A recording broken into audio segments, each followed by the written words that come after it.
Hey everybody, Nick here. Just real quick, a few times throughout the show I say Josh is doing the speed run for Destiny 2. I realized halfway that wasn't the case. He's doing Horizon Zero Dawn. So every time you hear me say Destiny 2, he's really doing Horizon Zero Dawn. Everybody enjoy the show.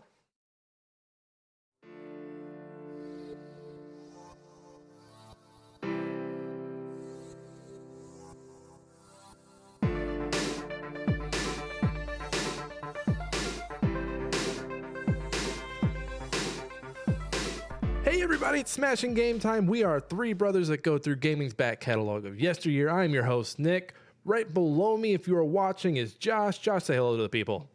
Why, hello, everyone. Thank you, Josh. And to my left, if you're watching, is Jake. Jake, how are you doing there? I'm doing great, man. I'm doing great. Oh, I'd love to hear that you're doing great. I love to see you guys prospering. Did I say it? Prospering, right? Prospering. Prosper. This guy has a master's degree. I don't know. My brain. We were off last week due to illness, and we are back. So my brain is still working on coming back.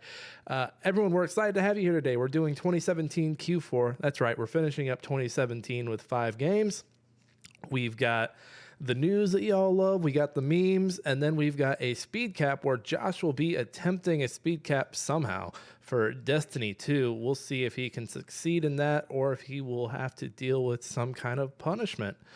As always, we are a Trident Network podcast. Go check out our siblings. Thank you to those who watched the Trident birthday show a few weeks back. Josh and I were in one of the segments on that. That was a lot of fun to do, a lot of fun to hang out and actually meet some of the other people in those podcasts. So that was a lot of fun.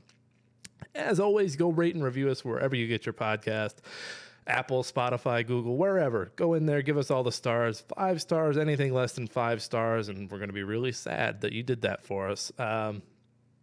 We got a lot to get through. We got a lot of catching up to do. So let's just get into what we're playing really quick. I'll go first. I usually try to save my stuff for last. I jumped into Hyperlight Drifter recently.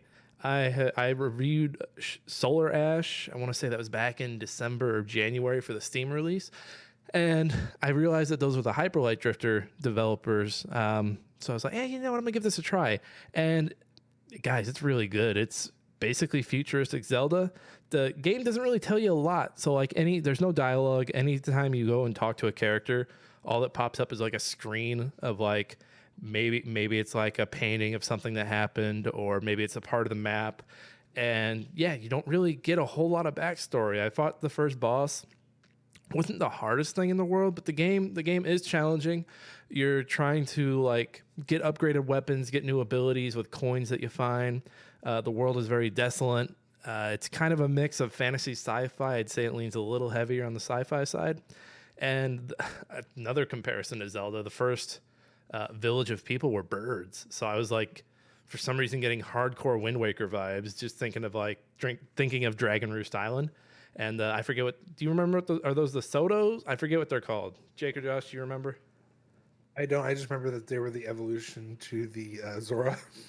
That's really fucking weird that, yeah, the Wind Waker was Wind Waker. There was all this water, but the Zora like evolutionized into birds. I guess maybe Zora absolutely no sense. No sense. I guess Zora were maybe freshwater and they couldn't handle all the salt water. I don't know. If that's the case, then why in Majora's Mask did we see them on the beach? That's what I'm saying. Maybe there's freshwater and seawater Zoras. Maybe the seawater Zoras went extinct and the freshwater ones just grew wings. I feel like someone didn't do their homework and they just said, we need something cuter than the Zora. I got you, fam. The Hyrule schools don't believe in teaching evolution, so they don't acknowledge the Soto people. They're like, no, they've been here all along. The Zoras, they're just dead. But Hyperlight Drifter has been fun. I'm looking forward to jumping into that. Now I kind of want to play Wind Waker after the whole conversation. I reviewed Have a Nice Death for Game Chronicles. I came away disappointed from it. That is a 2D roguelike where you play as Death and you are trying to get your employees back in line so you can go on vacation. It's really weird story-wise because it's a story about work burnout and just like the bullshit work culture, but it has you playing as the CEO. So right out of the gate, that was really weird to like kind of get a hold of it because CEOs, man. Like, I don't need to get into it. We all feel, everyone feels how they feel, and I'm sure I've voiced my opinions on CEOs here.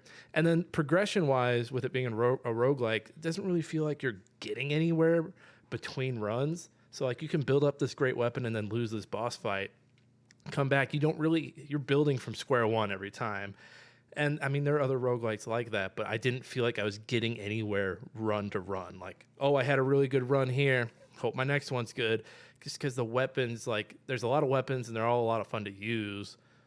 But I just felt like the game was just not very good about making you feel like you're actually getting better with each run. So that was unfortunate. Reviews up on Game Chronicle if you want to go check that out. Another game I've been playing, Back Firewall.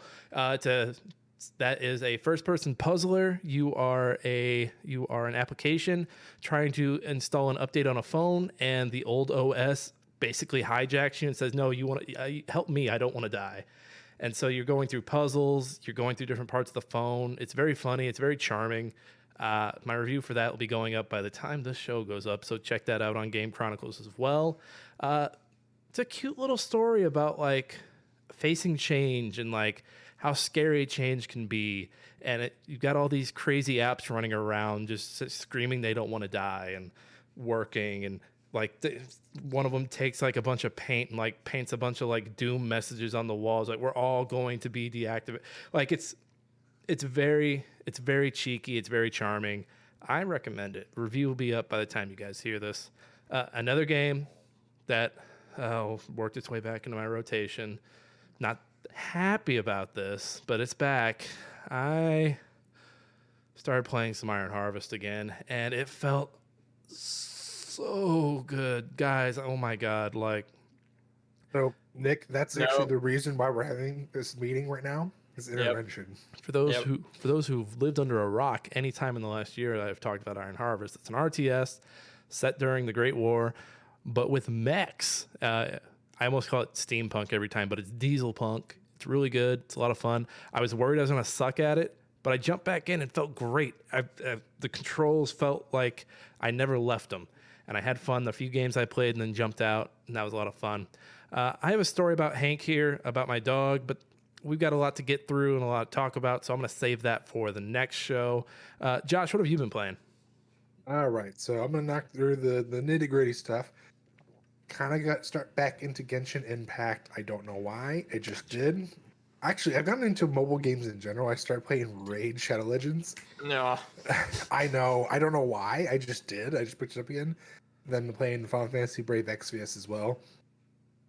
Don't know. It just all of a sudden I was like, I kind of want to play them again. It's been a while, and I picked them back up, and I haven't stopped.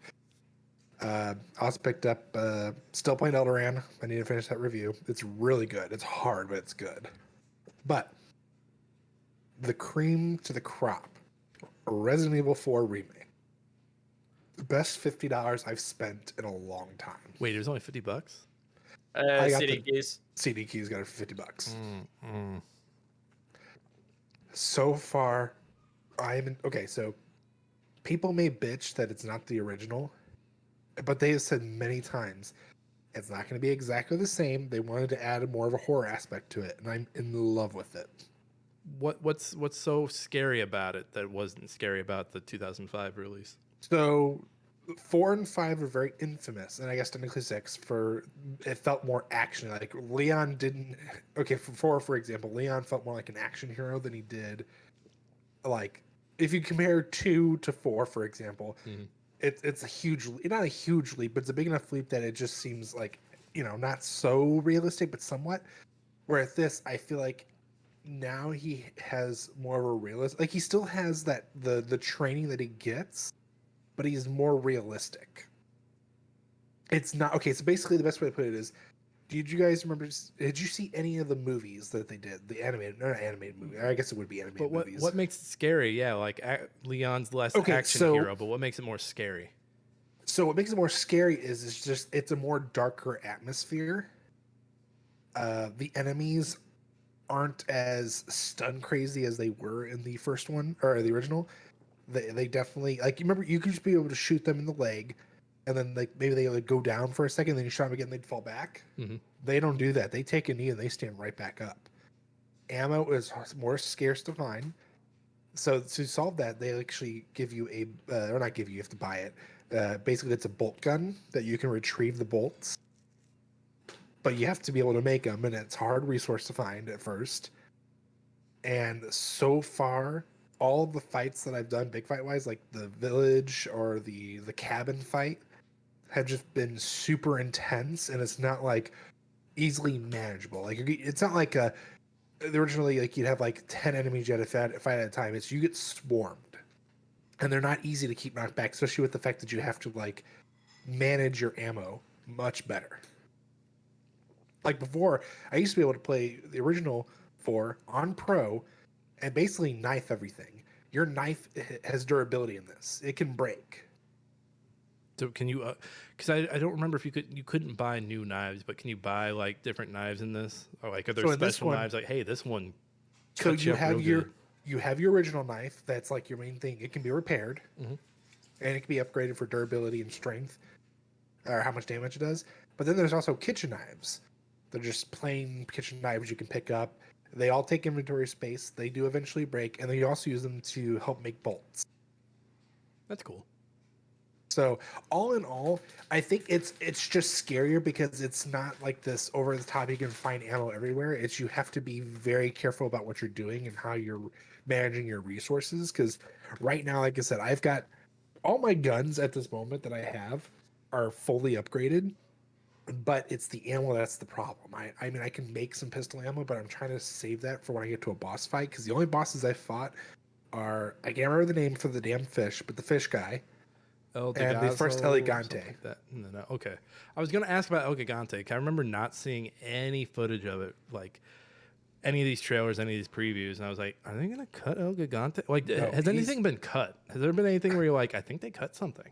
No, so what they've actually, well, I'm trying to think now. I don't think anything was actually cut. What they did is, for example, one big change they did that I actually liked is when Leon gets knocked out after finding Luis, and you wake up chained to him. So that's still a thing, but rather than being in a house and then you having to fight that huge fort area with the cavern, Mhm. you're still tied up to Lewis, but you are in like a mining, like basically how. Okay, so when you go, God, this is really confusing. After that part, do you know how you go into like that mine area where like there's the two furnaces, one has the spinel in it, one has the ammo, and then you go down, there's like a ladder that leads you down to fish. Yeah. Okay, so you start there actually. There's like a little room, you start in there, and you work your way through that factory, out, heading towards the cavern because you have to get a key to open the next door to get to the next area. So like instead of you starting in that big cavern, you go to there, you fight the waves of enemies, and you're kind of stuck in there. There's no place you can't go, like there's nowhere to hide. You have to fight through them all. Mhm. And then once you leave that area, it takes you into like a new section, which leads into like the chief's the village chief's place, which is also different. It's similarly built, but it's different. I hope they do Lewis some justice, because I always felt like they kind of throw him away way too quick. So far, he definitely has more character development where I'm at. But like how before, like when you get to the cabin, like you've only seen him one other time, and that's when he ran away from you. Mhm. At this point, not only do I know, and spoiler alerts for those who don't know lore of Resident Evil 4, cover your ears. Not only do you already find out that he previously worked for Umbrella, but you already know he's working with Ada.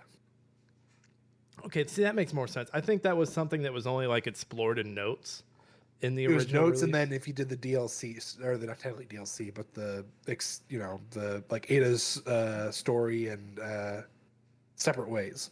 He's extremely likable, so I'm just like, I kind of want to see you make it through this. The only thing I think I miss is like his sarcastic jokes, like the I see the president equipped his daughter with ballistics. Oh, that was so corny though. It The, was the so corny jokes corny. aren't there, but he definitely has a lot more mystery to him, and I think that's what makes him more of an appealing character so And, far. And then the merchant, I was reading that the merchant doesn't talk. No, he does. Okay. He doesn't say welcome. But he does. What's it more like? What's it more like now? I mean, he still has like that raspy voice, but he just, just talks like a normal fucking person. Hey. Yeah, yeah. I mean, he doesn't like to welcome you in a store. I mean, I wouldn't either. No, like he'll make some comments that goes, "Oh, my back. Years of doing this." Like, I guess basically means carrying the team from, being relevant. You would think that like the people of this little village and island would like realize that, hey, this guy's supplying the guy that is taking us out. Kill that motherfucker.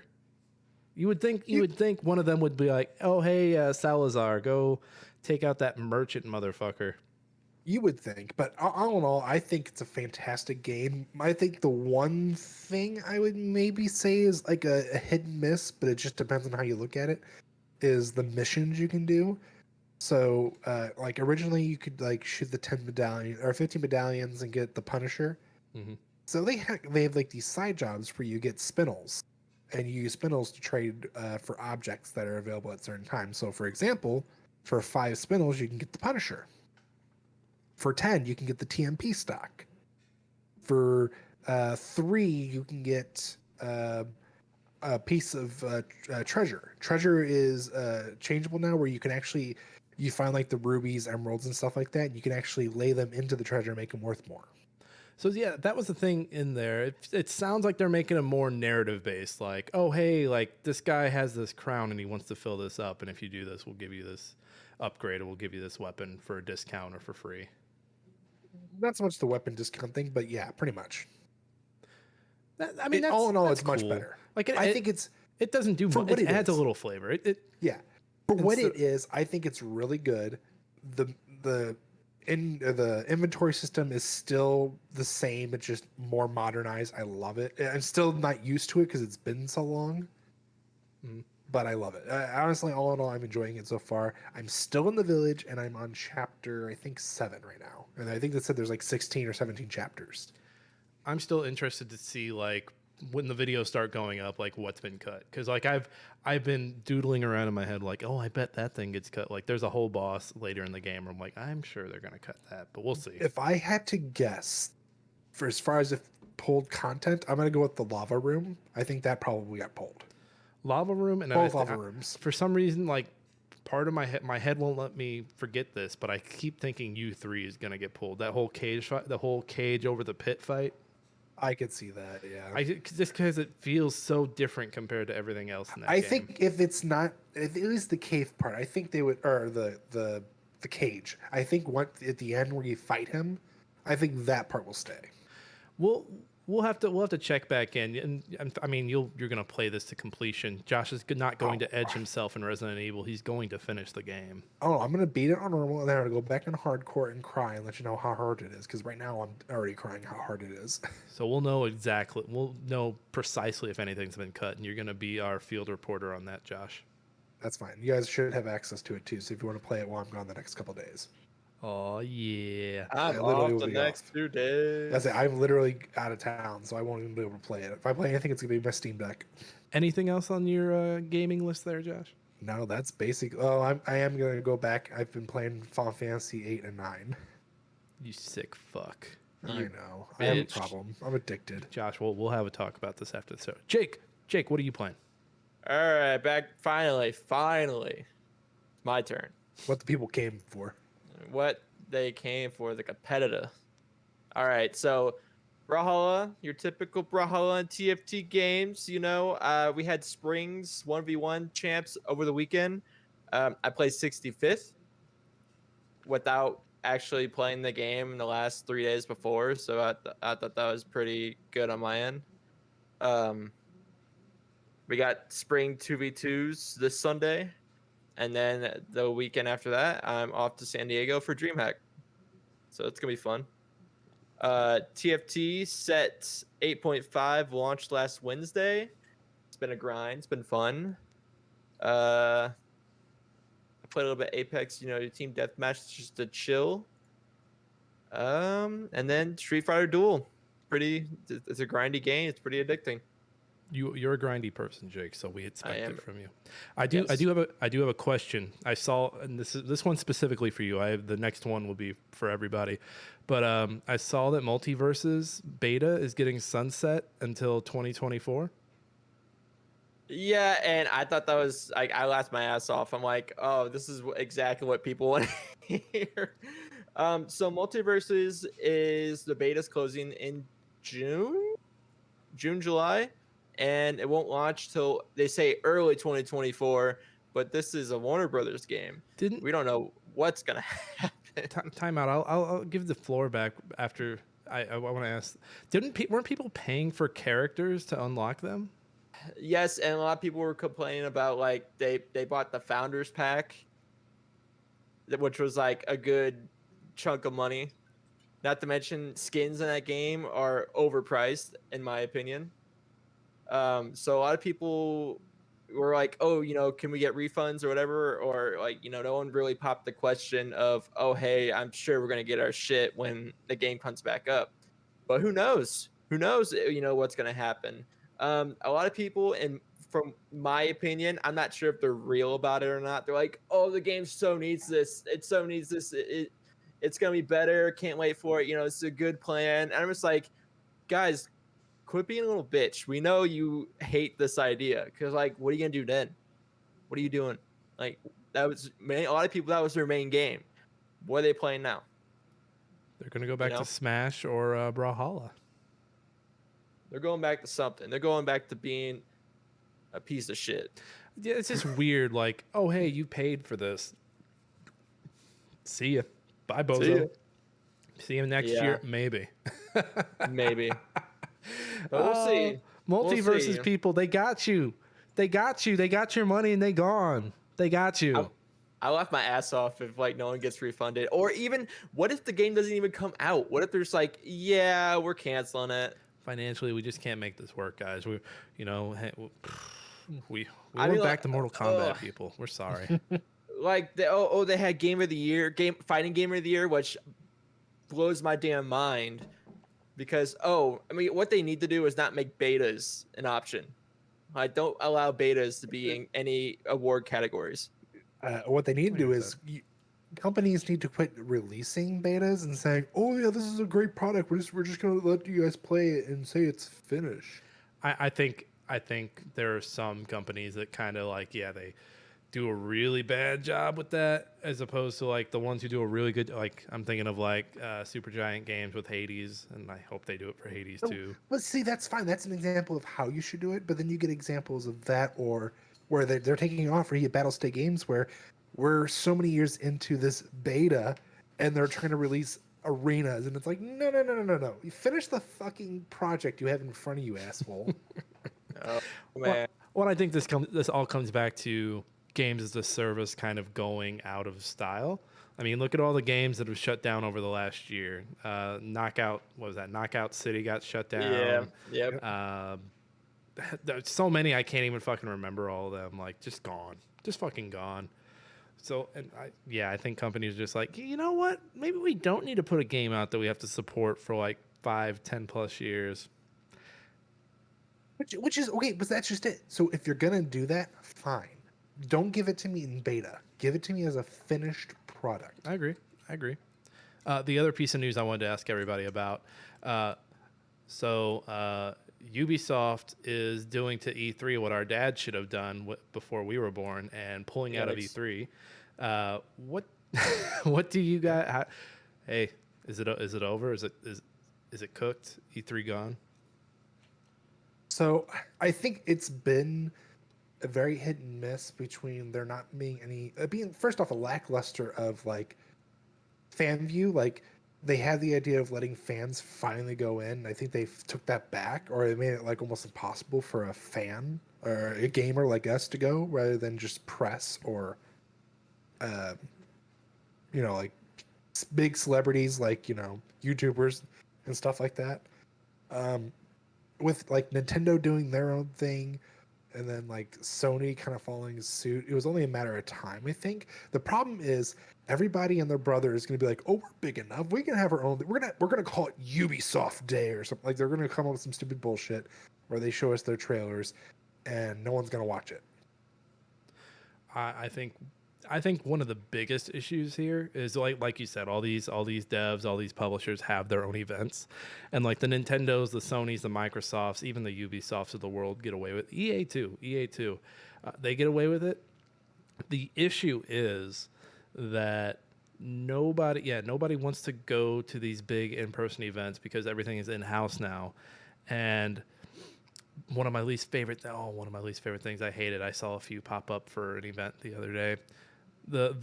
Hey, we're gonna watch the Nintendo Direct and react to it live. Come watch with us. Yeah, I hate those. I hate reaction content. It's the dumbest thing ever, and yet we have viewers that just feed into it. They just get sucked in, like, wah, wah, wah. I like reactions. Oh, boo boo, boo boo boom.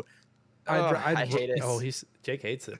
I would honestly like, and I get mad because like I want to watch the Nintendo Direct from the day, and you go and Google it, and like Nintendo Direct will be right there, but then under it are like 10 different thumbnails of people like, we react. I hate it. A new Zelda, what? So I think E3 is dead. I'm saying this because I think E3 is dead and the internet is fucking killing it. But that's not a hot take. That's just what's happening. So I just think they need to give fans what they want. Like E3 was just closed off for so long, and then COVID happened. I think they just need to make it a crowd event, like it should be. I think that would generate more hype. I think they need to do a Microsoft, like what Microsoft was doing in the 20 aughts, and get in bed with indie developers. Like, yeah. Isn't that kind of like what PAX does? PAX has like your that's where you see that's where you see all these like huge indie games that come out of nowhere. Is PAX. They have your mom and pops. Like I was looking at a game Steam page, and like they'll have the announcements on there, and one was like, "Hey, come fucking see us at PAX, motherfuckers!" I was like, "Hell yeah, that's cool." Did they actually say come see us at PAX, motherfuckers? No, I was over exaggerating. They're like, "Hey, we're gonna be at PAX. Come see us, please." So DreamHack does that too. DreamHack is a lot of indie developers that come in. I think if E3 like lowers the price of their booths and says, "Hey, indie developers, if you buy a booth or you buy a table for this year, we'll give you a discount on the next year," and then get it rolling, and then just fucking go. You don't need. I kind of want them to just like look at Nintendo and Sony and Microsoft and just say, "Fuck you guys. We'll stick with the indie developers where the gamers truly are uniting at." I think more people are playing indie, but I don't fully. Well, believe don't get that. me wrong. I'm saying like if they're wanting to like do their own thing, fuck them. Like why? So why am I gonna? I had the word I was gonna say and I can't remember it now. Pander. Yeah, I'm not gonna pander to the three big assholes who are jerking off on my chest now. Well, my issue. So anytime to pull up like a Call of Duty video or something, or you hop on like the gaming subreddit, it's always motherfuckers that are getting like past their teenage years that are like, games aren't as good as they used to be. And anytime I see someone with that take, I'm like, motherfucker, you still just playing Call of Duty? Like there's all this other shit over here. And that's the one good thing about React. It's the one good thing about React content is that it might be so like Blanc, like Josh, you and I, well, we were gonna stream it until stuff went down, but I wouldn't have played Blanc had I not seen it in a bigger event that I saw in a React video that I was hate watching. Oh, and back in the day, I probably never would have touched it. I was more like a AAA kind of guy, but I'll admit right now, indie developers are the only reason gaming hasn't gone to complete shit, in my opinion. Like, don't get me wrong, there are still AAA companies out there that can release good content. It's just few and far between because they've gotten, not that developers have gotten lazy, it's the boards of the company or the head honchos who are like, oh, we need money now because we're hemorrhaging it and I need more money. We need to release it right now. You don't get more time. The big boys just can't play the game anymore, getting too big for their britches. I love this conversation. We should definitely do a deeper dive on the death of E3 in a later episode. But guys, 2017, what do you say we finish this bad boy? Oh God, let's do it. Q4. first up, October 3rd, Forza Motorsport 7, a game you can't fucking buy anymore. You can't buy it. You can maybe find it on a store shelf somewhere. You cannot fucking buy it. I did the research. I went on to the Xbox app to try and find this game. It appears, but then when you go to the page, it says, hey, this game is not available. This is the newest Forza Motorsport, and you cannot buy it digitally. For those who don't know what Forza Motorsport is and haven't heard us talk about it from the last 6 iterations, this is a racing sim, the direct competitor to Sony's Gran Turismo, the better of the two, by the way. I don't know. Not now. It was for a little bit though. I would say for a good generation, it definitely was. I think Gran Turismo has since then picked back up and it's gotten better. But I agree. For the longest time, this was a top dog compared to it because Gran Turismo had lost its edge. Forza was the first one. They were the first one to do the brake lines to show you where to brake on the track. They were the first ones to do damage on the cars, stuff that Gran Turismo just wouldn't do at the time. This series is also big with customization. I remember buying that Modern Warfare design for the car, and I think it was either 2 or 3. 7 though got a lot of shit. So this is how old now? This is coming up on 6 years, and this one, like, the progression was really weird. You unlocked cars at a much slower pace. Cars were way overpriced. I think there was some microtransaction bullshit in here as well with Microsoft. I think a lot of their brands were hidden behind microtransactions. And you couldn't. Oh, what else was it? This is the last one in 6 years, and like these games are like the showpiece of the console. So like the newest one that's getting ready to come out, it's going to look amazing. And back when this came out, this looked great. It kind of looks a little murky here right now, the one that we're watching. But Forza's not the belle of the ball that it used to be. No, I think with this one, they've dumbed down the customization so it wasn't as in depth as it used to be, and I think they actually got rid of the Ghost Racer, where you could do like your own races against your past selves or world best. You can't buy it. It's great. You can't buy this anymore. You can't buy. You can maybe buy it in person. You can't buy it online.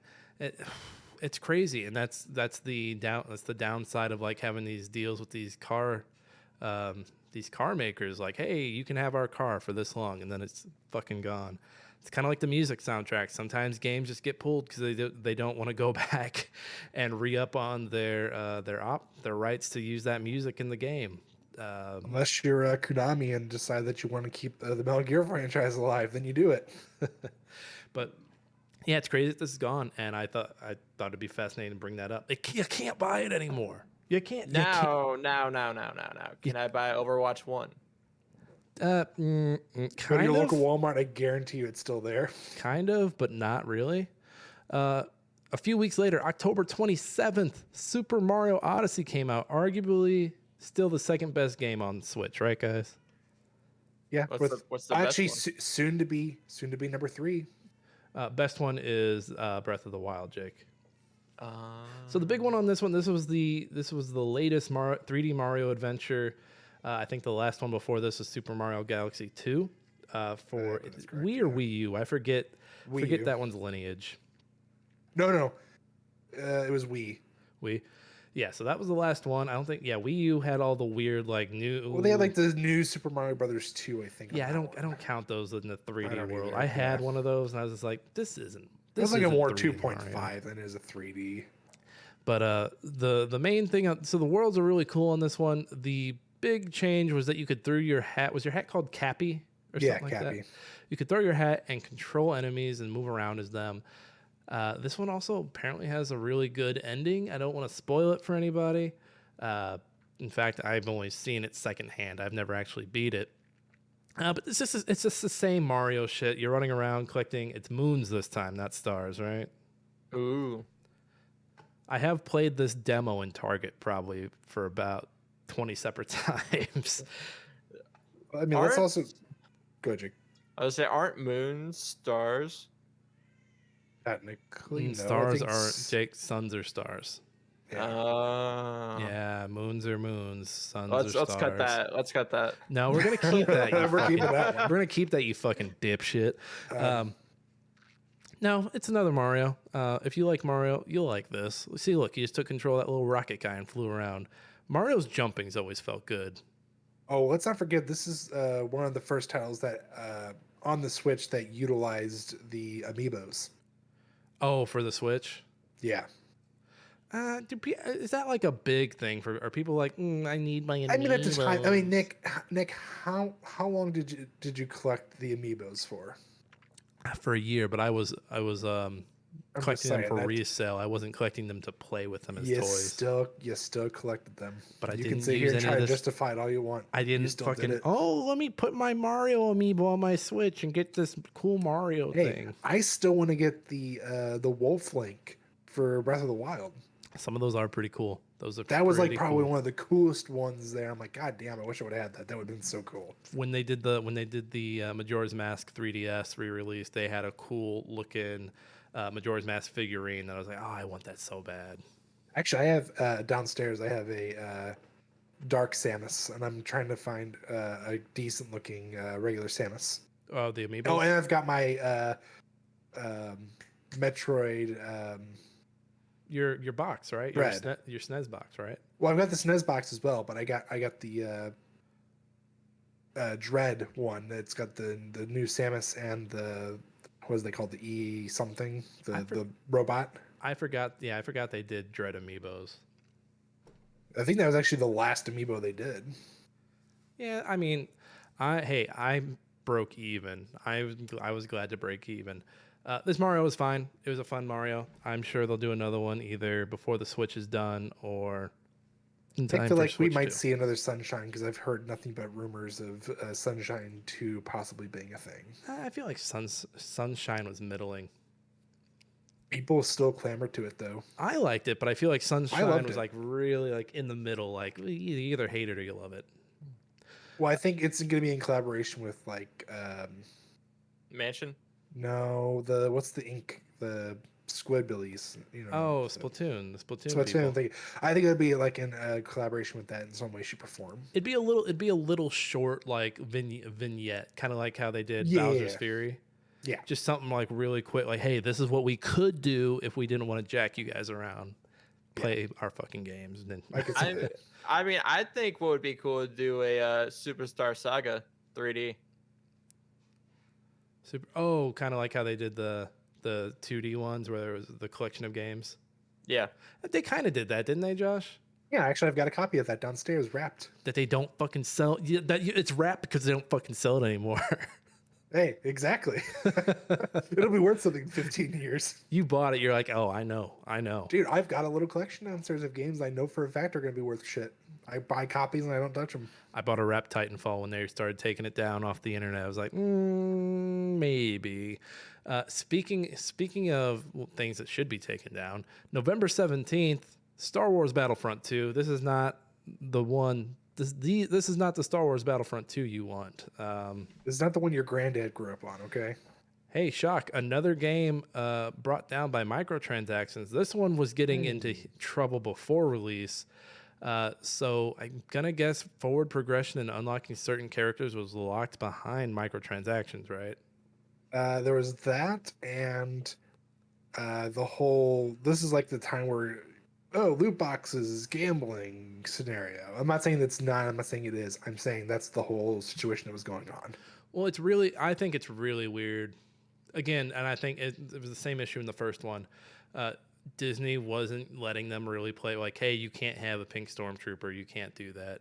But the EA still trying to find a way to monetize on the side, like, oh, loot boxes, and it was unlocking characters. Like, no, guys, this is a bad idea.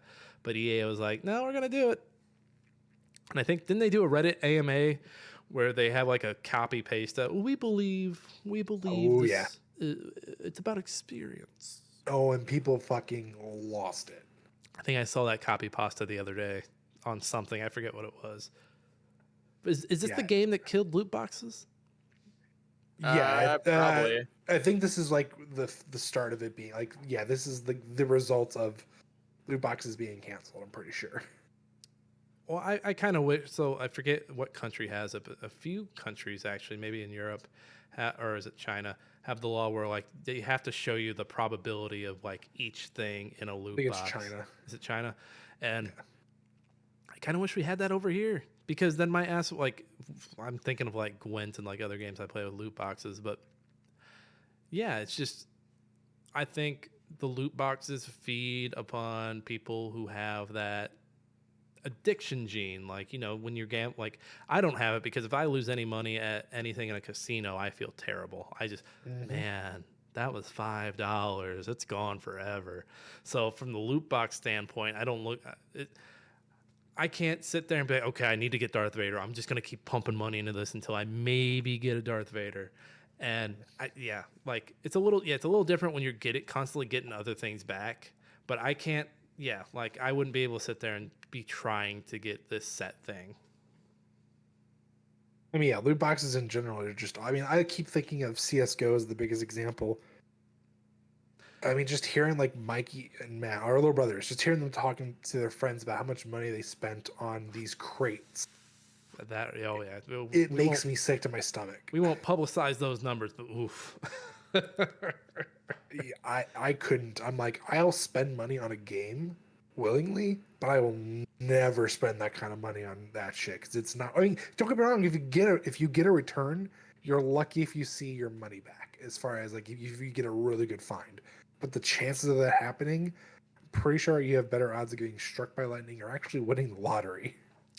I just with Star Wars Battlefront 2, I don't understand EA. Like you had the sole rights to Star Wars and video games for a good chunk of years, and this is what you do with it.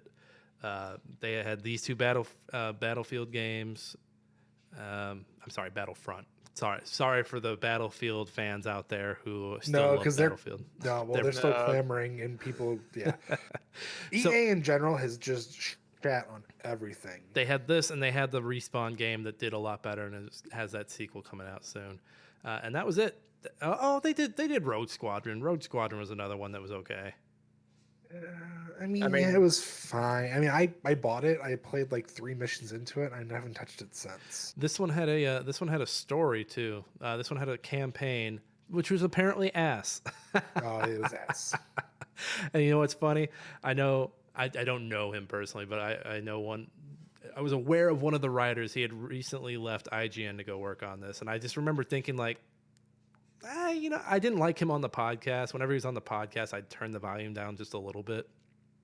And I realized the irony of saying that is the guy that people probably turn down a little bit when he's talking on this podcast. But yeah, so when they brought him in to do the story, I was like, did you guys want a story or a good story? I don't know. I won't say his name, but yeah, honestly, at this point, it's like they didn't even try. Honestly, EA is just not trying anymore. Like, name something that they've been not maybe as a publisher, but as an actual developer. Name something in the past couple of years that they have done that's been like phenomenal. Phenomenal. I mean, like Ragnarok good. Josh. Yes. You fucking hypocrite.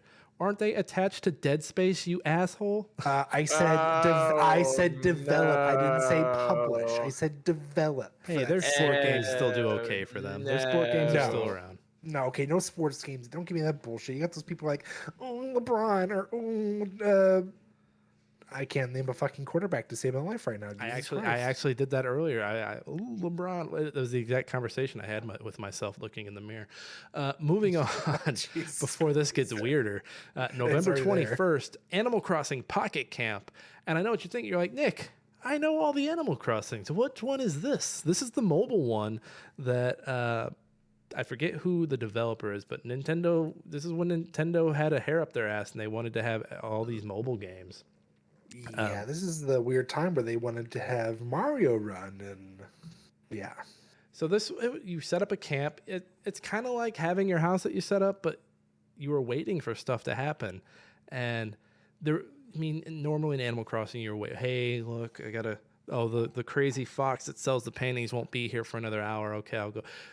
there's a lot more waiting in this game. There's way more waiting. Oh, hey, you did this, and I don't know any of these Animal Crossing games. I'm not the biggest fan just because I'm not a fan of waiting, but just I don't know, man. It felt too much like a mobile game and not like Animal Crossing is what I'm gonna guess people didn't like about it. And I think it was well, the fact that it is a mobile game. no, that's what I'm saying. And I think the fact that you played it horizontally. Wait, is it horizontal? Vertically. Is this vertical? Yes, it's vertical. That's vertical. You play it Nick, vertically. this is vertical. You're killing me. You're killing me. The fact that you play it vertically, like I remember playing this when I lived in North Carolina, and I only played it once or twice, and I was like, "Oh, this sucks." Like I want the horizontal. What are you doing? Yeah, see, look at how much time you had to wait or how much time you had for those goals. You had stretch goals. I didn't like it. Nick, I'm gonna blow your mind right now with this revelation. Oh God. One, anytime anything has anything relevant to mobile in it, like Pocket, it's gonna be shitty, especially if it's a mainstream thing. The odds of it being good are very slim. I would say, Jake, in your opinion, other than Street Fighter, what's the latest game that has been a console game that was actually good? Cell phone. Do you mean a mobile game? Well, I meant, so for example, Animal Crossing was a console game before it became okay, I see crap. what you're saying. So other than Street Fighter, can you name one as of recently? As of recently? I don't know. I haven't really been looking into that. But okay, I was within say, the past like 5 years. I would say Final Fantasy games. Okay, that's fair. Into the Breach is pretty good on mobile too. Okay, but still, to my point, it's probably not gonna be really good. The statistics are there. Second thing, every freaking ad that you'll see is gonna give you bullshit. It's the only two guarantees when it comes to mobile games. But hey, you get free coins. Get these coins for watching this ad. Hey, well, you can also, if you use this promo code, you get 777 draws. You might get lucky. I don't think it was this guy. I forget what game was doing it, but like you would watch ads and get stuff, and they announced that they were doing something where if it didn't sense your eyeballs, the ad wouldn't play. There's a couple of them actually doing it now, even where they'll still play it, but when I'm not looking at it, my screen starts to like go into like sleep mode and then stop. Hard pass game. I wish like YouTube and Hulu ads were like that, where I wasn't watching. Oh, no, go back to the show. All right. No, like these, like the ads like stop. Like the ones I've heard about, the ads stop until you look at them again. Yeah, you can't look away. Like what I like to do is I'll mute my phone and just set it down and come back a minute later. That's what I would do. But now it's sounding like they're like, we know what you're fucking doing. We want to see those eyeballs, bitch. It's like, oh, you want me to delete the game? That's fine with me too. Like, I'm not gonna delete for that right now because, like I said, I don't have to keep an eye on it. I just have to make sure I look down so it doesn't fall asleep. Otherwise, I have to open it back up and press play. But I actually tested it. I was sitting there one time and I pressed it and I'm like, okay. I looked away and it did it. And I was like, oh, what the hell? So then I made sure the next ad was the same exact ad. And when it did it, when I stared at it the whole time, it didn't do it. And I'm like, you motherfuckers are watching my eyes. They're watching. They're always watching. And speaking of watching, I'm watching this Animal Crossing video. It seems like there's a lot more to do here than what I remember. I just remember because I played it the day it came out, and it just felt very limited. So maybe everything I said, complete shit. I don't know. I haven't touched the game in 6 years. I'm going to go ahead and say that there's a reason no one remembers this one. For good reason. Goodbye, Animal Crossing Pocket Edition. Finally, finishing out 2017, December 8th, Hello Neighbor. This is the game where you're sabotaging the neighbor's house, right? No. So the neighbor's hiding something, and you got to figure out what the hell the neighbor's basically Disturbia on crack. Okay, I like that. They actually have the sequel coming out, I think, later this year, right? Or it's already out? I think it might have already been out. I don't know. I haven't really followed it since this one came out. I just remember a lot of content creators on YouTube. This was a huge game that a lot of them like played. I'm getting like it's Outlast meets Zombie Ate My Neighbors art style. I mean, yeah. That's close enough. Like this I mean, guy holding the essentially, baseball, I think he's Dave with the pot on his head. I mean, No, that's any gamer that plays this. yeah, Damn those yeah. gamers. It starts out like the outside. It looks like just a regular house to an extent, and then the further you get into the house, the weirder it gets. I mean, so for those not watching, this is the first person. Looks like it's a survival game. You're in the house. It looks creepy. How bad could the secret be? Is he killing people? Is he eating people? He's doing something to people you shouldn't be doing to people. I don't know. I don't know the whole background of it. All I know is that so it's not that you're in the house, because he tries to get you out of the house. He Yeah, kicks you out. you start outside, you try to break in or sneak in, but he's always on alert, and he gets smarter, and he starts to learn how you're doing things. Yeah, he catches patterns. That's the unique thing about this game. And this is the guy that's on the box, the weird looking guy Yes. with the Yeah. mustache. Okay. Yes. Because he's not scary at all. Like every time I see that, I'm like, he's so goofy. What's that neighbor doing? That's what I think every time I see. Oh God, okay, he's kind of scary right there. that was kind of overwhelming. Oh my God. Oh look at all those locks. He's not gonna get out. Oh, he's gonna catch him. Oh, he's fucked. Oh. Nope. I think he just. He just murdered you, man. Okay, yeah. I keep thinking of the demo where he just kept throwing you out. Oh, and now your foot's all fucked up. Well, no, you're just missing a shoe, and you have a hole in your sock, apparently. So this is a big streaming game from the sounds of it. Yeah, pretty much. And I'm sure the sequel will be just as, because I think there's actually 2 of them. I might hop on Wikipedia and see what this is about. Anything else on Hello Neighbor? Fun little game. I've tried it once or twice. Well, then with that, I'm going to say goodbye, neighbor. Goodbye, neighbor. Josh, guys, hey, well, not Josh. Guys, we did it. We made it through 2017. It's over. It's finally over. Thank God the nightmare's over. The nightmare is over. Josh, ready to do some news? Yeah. Read all about it. Latest football scores. Morning paper. Morning Star. Paper, mister? It's time for old news. All right, Josh, take it away. All right. October 13th. IGN acquires Humble Bundle. So I have a question. So for those who don't Yes. know, Humble Bundle is you pay for the service. You get a bundle of games every month. You can either use them yourself or give them to your friends. Did Humble Bundle start to suck after IGN bought them? Yes and no. Yes, because everybody was already tired of Humble Bundle by then, and they kind of the idea at first was fantastic, and after that it just was eh. You only got so many games, only so many people got in, and unfortunately, for most people, not for us, but for most people, a lot of it is indie games, and people don't want indie games; they want the AAA titles, Give me that Call of Duty, baby. pretty much. And a lot of it's AAA. tied to Steam as well. I think now, as of the past couple of years, they've gotten a little better. I think they've brought in some Epic games and whether the is it GOG or whatever it is, the GOG. Yeah, and I think that's better for it. Just because I saw a meme the other day where someone was like, "It's coming out tomorrow on Epic," and the person's like, "So it'll be out a year on Steam." And it was 4 panels of them but it's out tomorrow. Well, it'll be out in a year. And I think people get overly too attached to their library on Steam. I get the appeal of wanting to have all your stuff in one spot, but you're giving Valve too much power.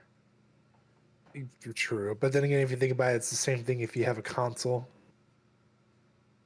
I'm throwing it out there. It's basically the same thing. Not 100%. That's why I said basically. Okay, The gist of it. monkeys. Let me But tell you moving on. something. Let me tell you something. Steam was first. It doesn't matter who's first. I don't give a shit who's first. What I don't want to happen is Steam. Oh hey, look at that Epic's fucking off. They're like, we don't want to fuck with the Epic Game Store, and then Steam has the monopoly. And it's like, oh hey, all those sales where shit was the prices were lower, shit's gone. And you've kind of That's- seen that because I don't think Steam sales have gotten anywhere to where they were before I started But using see, Steam. that's just it. You don't. If you're a true PC gamer, you don't go to Steam to buy your games. You go to Humble Bundle. You go to CD Keys. You go to Green Man Gaming. You go to all these other websites that have them.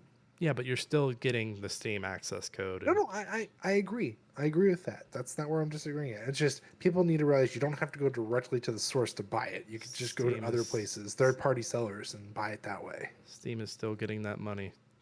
Those keys just don't fucking pop up. Oh, they get maybe a percentage of it. Still getting some money. Well, I can't help you there. Moving on. October 17th, Visceral Games, the developer of Dead Space series, was shut down by Electronic Arts. R.I.P. Visceral.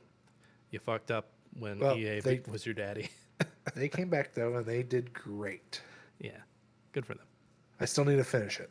I mean, I beat it, but I need to go back and play it on the hard mode. November 9th, EA announced that they acquired Respawn Entertainment, the creators of Titanfall. This is fucky. I didn't realize there was this much of a gap this small of a gap between, hey, we're shutting down Visceral. Hey, we're buying Respawn. Like, I feel like the people at Respawn probably heard they were getting bought well before this was announced to the public and were like, fuck. I mean, it's probably equivalent to when I found out that the owners of one of my old jobs sold the company, and I'm like, pretty sure they're going to start firing people once they come in. And sure enough, that's what they did. And I was out of there. I'm like, yeah, fuck that. I'm gone. They're like, oh, God, EA, so we'll be shut down in a year. Okay, bye. But Well, no, all right, hey, so- Respawn's actually their golden cow right now, so. Well, yeah, now. But I wonder if there's a handful of people like, I wonder if Activision is hiring. No, nobody wants to go to Activate. Nobody wants Well, to go that's joke. That was a joke. there. It wasn't a very good one. I It's a thought it was joke, funny. Nick. It's just a I thought it joke. was funny because we hadn't gone to those allegations yet. Anyway, and sad news to end it all. December 28th, swatting in Wichita, Kansas, caused by a dispute between two Call of Duty World War II gamers over a $1.50 wager leads to a man unrelated to the dispute being shot and killed by police. First of all, it was over $1.50. Yep. Second of all, it was over Call of Duty World War II. Not even a good Call of Duty game. No. Swatting is the dumbest thing ever. We were talking about this in text of just about how dumb these were streamers. These were streamers, right? Were either of these guys streamers? I think they're just. No, I think they're it's- just gamers. Just gamers. Yeah, I think they're just gamers. I don't. You're thinking of the one that happened after it, where the guy was streaming and then got swatted live. Yeah, swatting's really dumb, and swatting's something that, for those who don't know, you call in a fellow, you call the cops on a fellow gamer and say they have hostages, and then the SWAT team kicks their door in. It's kind of a fucked up thing that's been happening. Was this the first recorded swatting? I think it's like the big one because the guy died. Yeah. Yeah, I don't think it was the first one, but it's probably like a big deal just because the guy died. And now you see it happening a lot more with streamers now. And I mean, we were talking earlier about how streamers, like the whole streamer meta right now is to just be beefing with one another. Like somehow streamers think they're rappers. They're not. They're not. And so, yeah, it's really dumb. It's really dumb that happened. And that really sucks for that family. Mm-hmm. And I hope the guy that called the SWAT is getting fucking his ass swatted in whatever prison cell he's in. You know, I mean, as of recently, at least that I can think of, I don't think anything has really happened. There might be a few instances, but I think law enforcement has gotten better about it. But it's just a really shitty thing. Like, of all things to do, first off, wasting taxpayer money on the stupidest shit. Just killing people. It's a fucking video game. Like, I kind of like if you are that mad about something happening in Call of Duty World War II, you need to be stuffed in a fucking locker. I was thinking more like you need to be lined up and have a final prayer. Yeah, I will. Hey, hey, I'm gonna offer this to all the gamers listening. If you have a Call of Duty beef, give me a call, and I will personally drive over to your house and stuff you in a fucking locker. I'll do that for you. It's for you. Nick, they invented the cure. What's the cure? Bullet to the head. God Yikes. damn. Let's get out of the fucking news. Okay, we gotta get out of We there. gotta get out of the fucking news. Jake, you got a meme for us? Me. Time. Yep, I got you. Oh, this one stinks, man. All right, here we go. Here we go. E3 2017. Star Wars Battlefront 2 has free content instead of season pass. The next day, E3 2017, Star Wars Battlefront 2 will have microtransactions. I totally remember this. I just like how the troops on there is like sectors clear. Not clear, not clear. Oh man, I remember, for some reason I just remember the backlash for this game. There's something about the end of 2017 that I just remember. Like I remember this. I remember the new Assassin's Creed coming out and people like being like, "Guys, Assassin's Creed is back."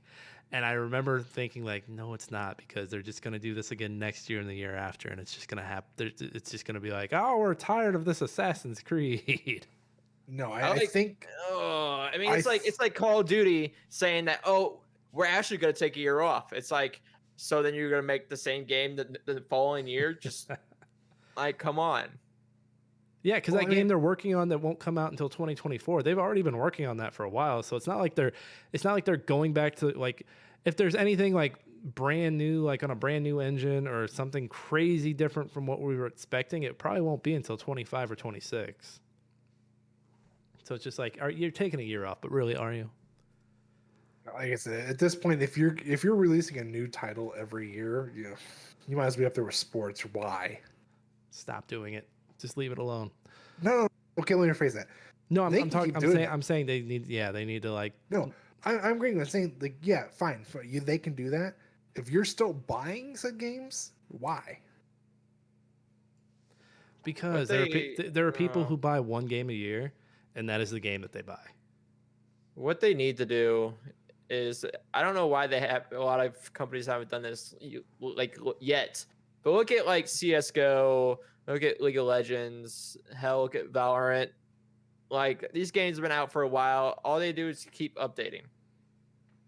Just put cosmetics on the label or in the market, and you're gonna get people like coming. Well, and they won't do it until it makes sense. But like for a while, I've thought like do like, instead of like Madden 23, just do Madden, and then every year you put out a new release of because what you want every year is that new roster. You want what the new roster is.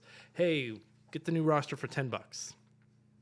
But see, the issue becomes that like they're like, but we could get 60 by putting a little bit of work and maybe changing one thing and putting out and you can't see me on the video, I'm air quoting, putting out a new game. Nick, I'm gonna blow your mind with this. You ready for this? You can literally get the stats for each player in the new game.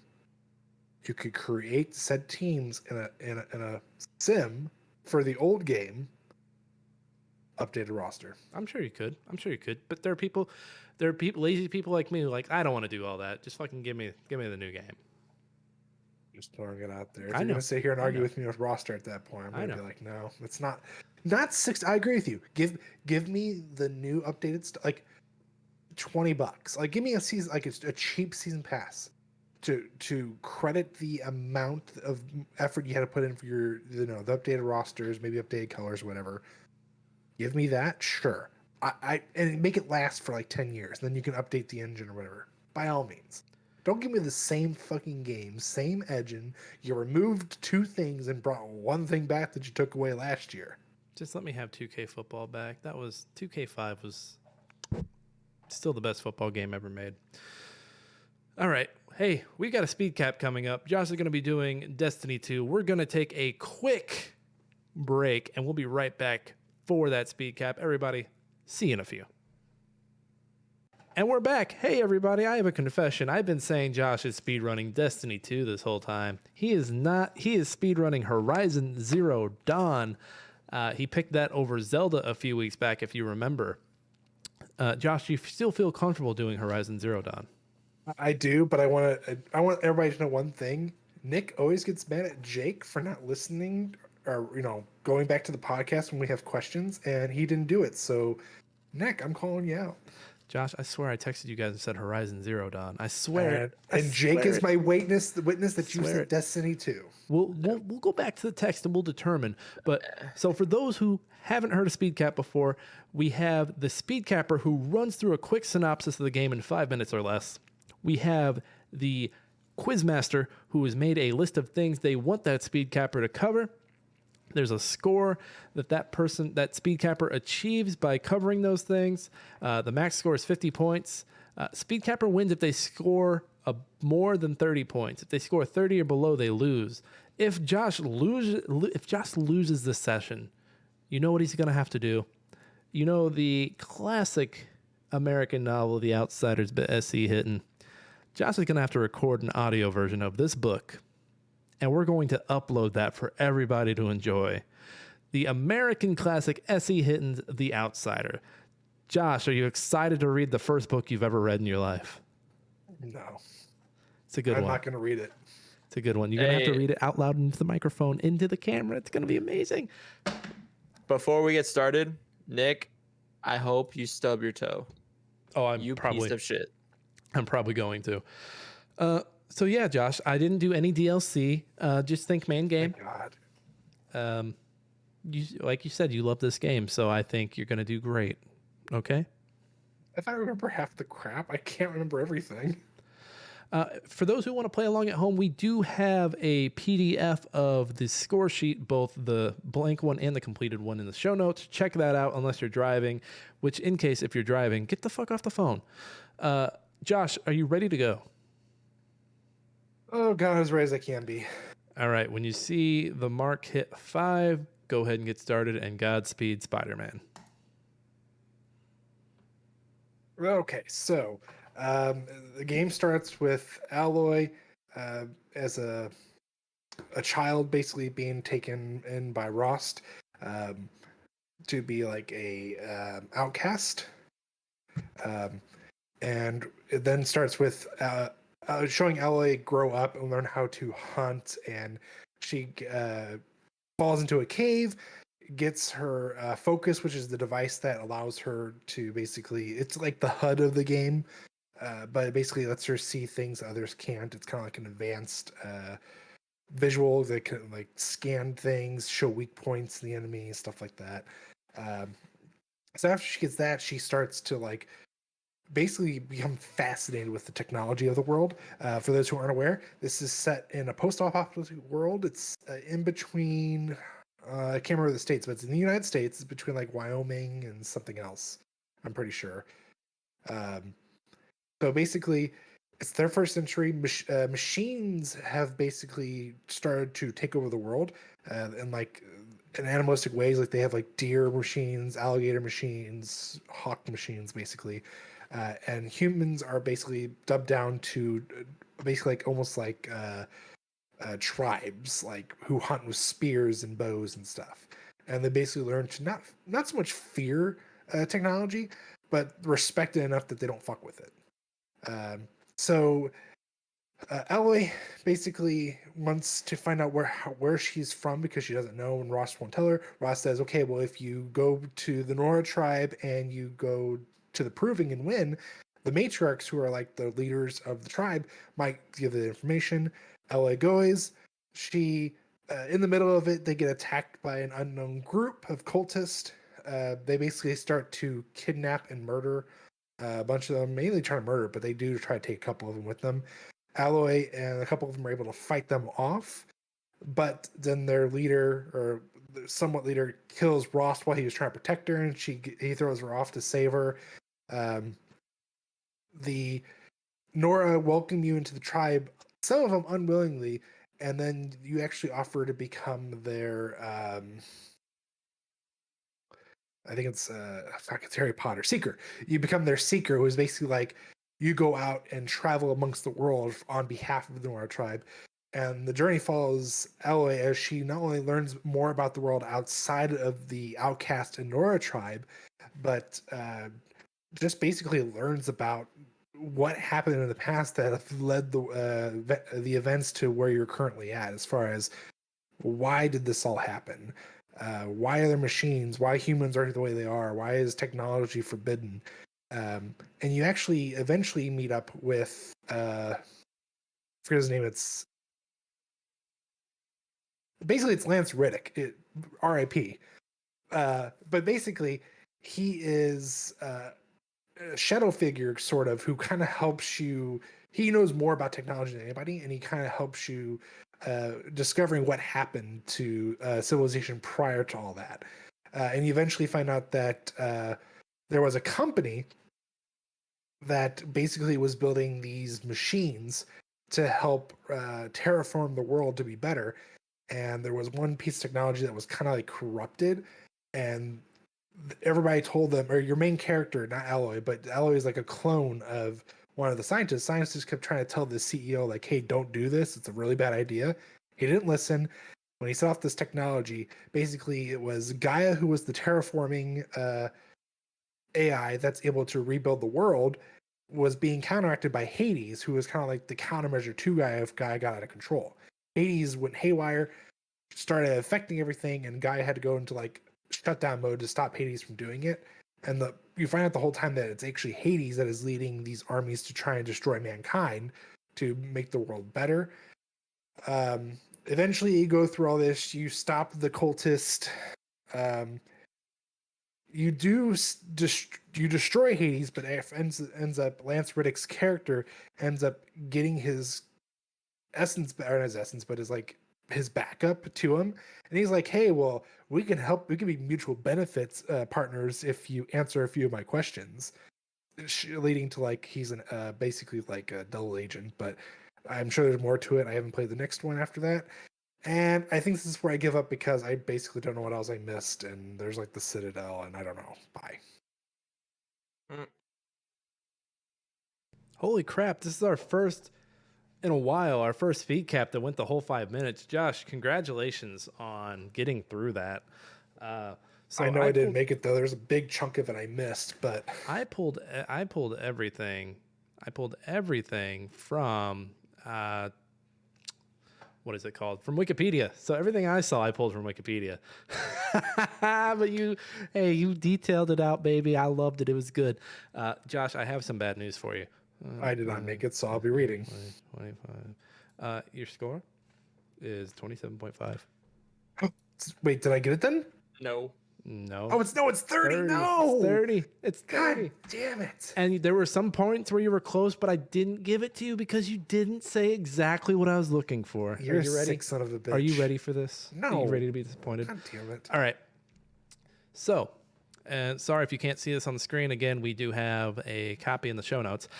First, you named Alloy, so you got full points. You named Rost, I gave you full points.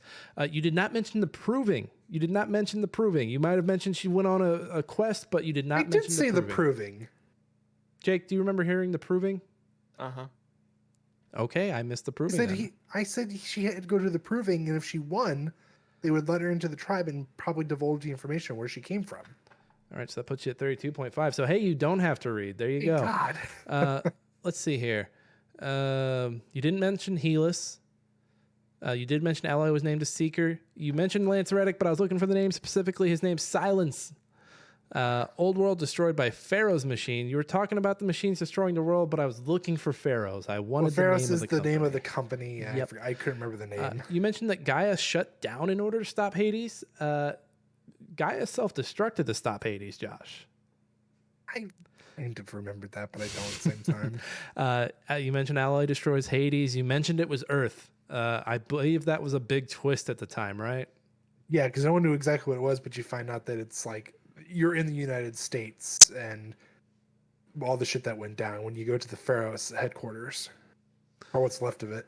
All right, and then you find Sobek's corpse at the end. That's a character throughout your journey, and then Hades traps Silence. I gave you half points for that.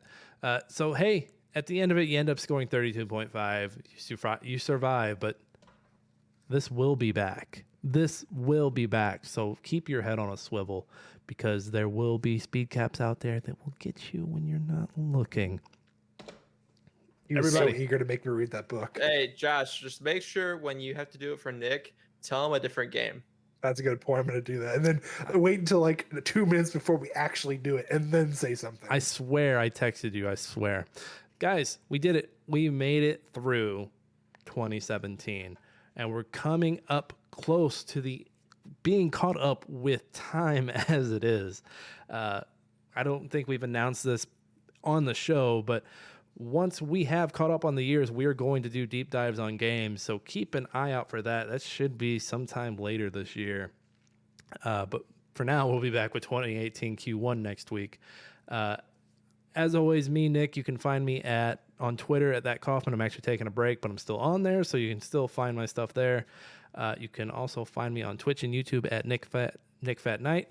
Found out my upload speed's not what I thought it was, so I gotta go call and bitch to my internet provider. You can also find my reviews on Game Chronicles. Go check them out over there. Got almost 50 reviews up. I might hit 50 and take a small break. Josh, where can the people find you? You can find me anywhere at I'm Josh Say. You can't find them anywhere. Almost anywhere. Damn. Almost anywhere. Jake, where can the people find you? You find me on Twitch, YouTube, TikTok. For now. For now. For now. I made a Kick account, but I haven't really done anything with it yet. He's gonna gamble on there. Yeah, I'm gonna gamble or yell at people online. I don't know. Yeah, you can find me at Jakey Boy Kaufman. And by the way, Josh, Nick did say Horizon on. I saw the text message after, and I'm like, God. No, but he said, I believe. And then when he came back, when we were going to attempt to record before I got sick, he said Destiny 2. We'll let the courts decide this. I'll see you in court. Fucker. I'll see you in court, you son of a bitch. As always, you can find Smashing Game Time anywhere you get podcasts. You can also find us on Twitter. You can find us on Instagram, TikTok for now. Basically anywhere you have the social medias, except for Facebook, because fuck them. As always, rate and review us wherever. I think I already said that, but rate and review us wherever you get your podcasts. 5 stars. Anything less, and we're just going to be sad.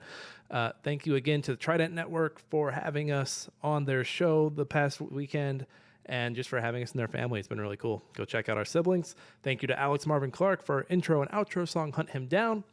Everyone, we will be back next week.